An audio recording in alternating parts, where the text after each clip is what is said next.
Welcome to the Explainer. So, picture this. What actually happens when you lock a bunch of complete strangers inside a building with literally unlimited food, absolutely zero natural light, and a massive, massive pile of cash? I mean, on the surface, it sounds like a totally fun game show, right?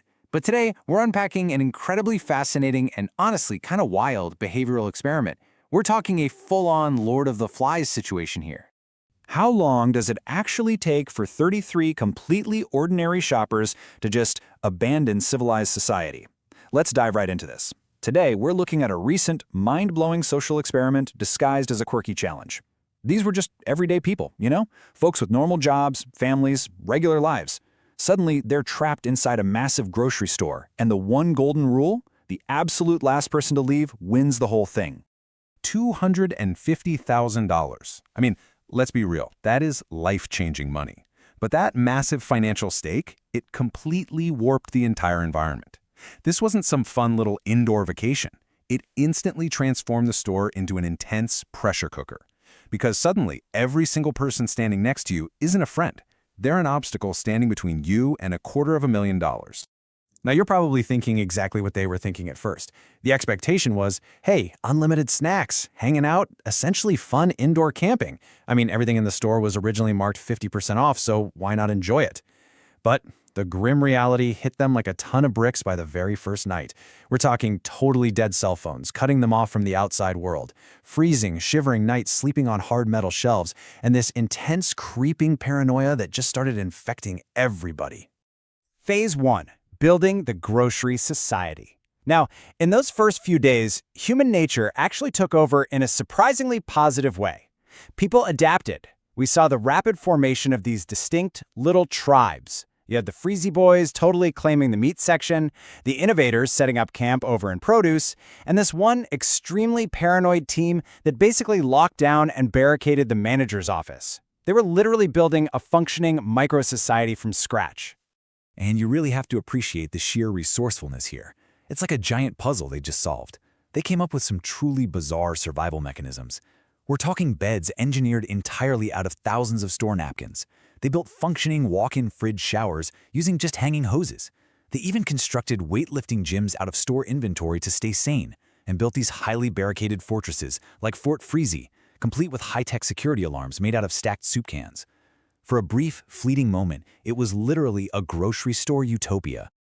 But utopias never really last, do they? The escalation of hostilities, this rapid descent from peace to psychological warfare, was terrifyingly fast. It started super small on day 5, with an unprovoked attack. Someone just popped a pool floaty that another person was using as a bed. Petty, right? But by night 6, it escalated into coordinated 4 a.m. noise warfare. And by day 20, the catastrophic event of the missing basketball completely fractured whatever trust was left in the store. To really understand this societal collapse, we absolutely have to talk about a specific role that emerged, the agent of chaos. Now, this is a participant who intentionally disrupts the social order to create confusion. Sometimes it's for a strategic advantage, and sometimes, well, it's just for pure entertainment.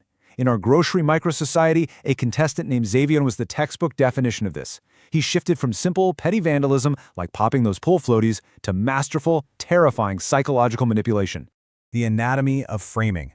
What's truly fascinating is how brilliantly Xavier actually executed this. Okay, so the store had one single basketball. It was literally their only source of entertainment, keeping everyone sane. Step 1, Xavier just throws it straight in the trash.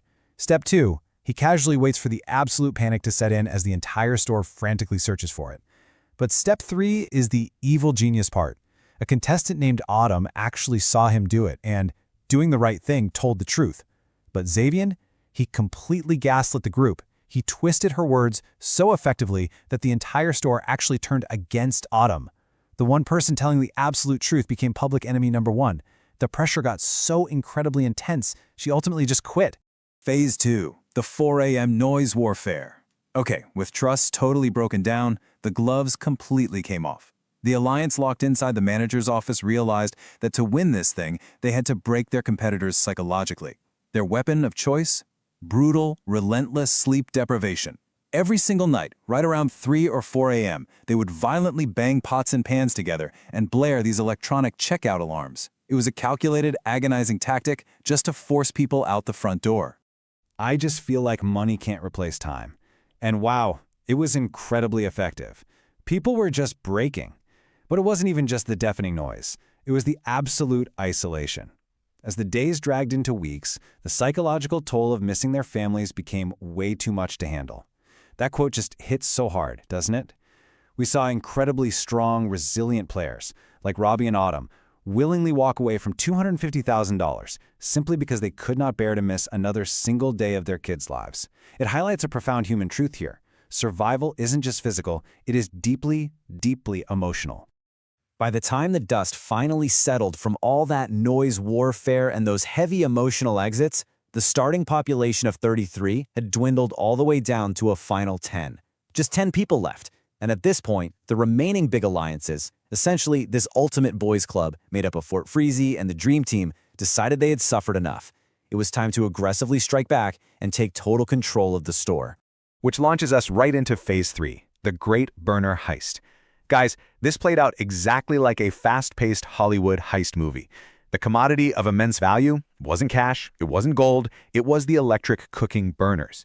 Think about it. Without them, you literally cannot cook most of the food left in the store. So the big alliance decided to steal every single burners to essentially starve out the remaining independent players. Talk about cutthroat. The master plan. Check out how elaborate this was. Step 1. They call a fake, official-sounding top 10 ceremony to gather everyone away in the back freezer. Step 2. They literally turn off the main store lights to plunge the aisles into total darkness and confusion. Step 3. They send their absolute fastest runner, Colin, sprinting through the dark aisles to snatch up the burners. And Step 4, after the heist goes down, they intentionally interrogate Xavier first, knowing he'll go back out to the main store early, automatically making him the prime suspect. I mean, it was incredibly well coordinated. The target versus the victim. As brilliant as it was, the heist actually had a fatal flaw. The target was definitely supposed to be Xavier, the perceived villain of the store. But Colin just couldn't find the burner belonging to a completely peaceful, independent contestant named Juan. And because the heist failed to disarm every single person, the group's aggression wildly pivoted.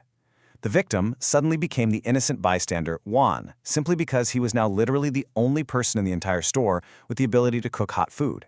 Phase 4, descent into total anarchy. This is where it all falls apart. The micro-society's established rules, the tentative little alliances, the basic unwritten courtesies, they completely vanished into thin air. The sheer pursuit of that massive prize money just entirely overrode basic human decency and everyday societal norms. The societal collapse. In those terrifying final hours, the remaining survivors literally threw all civility right out the window. It was wild to watch.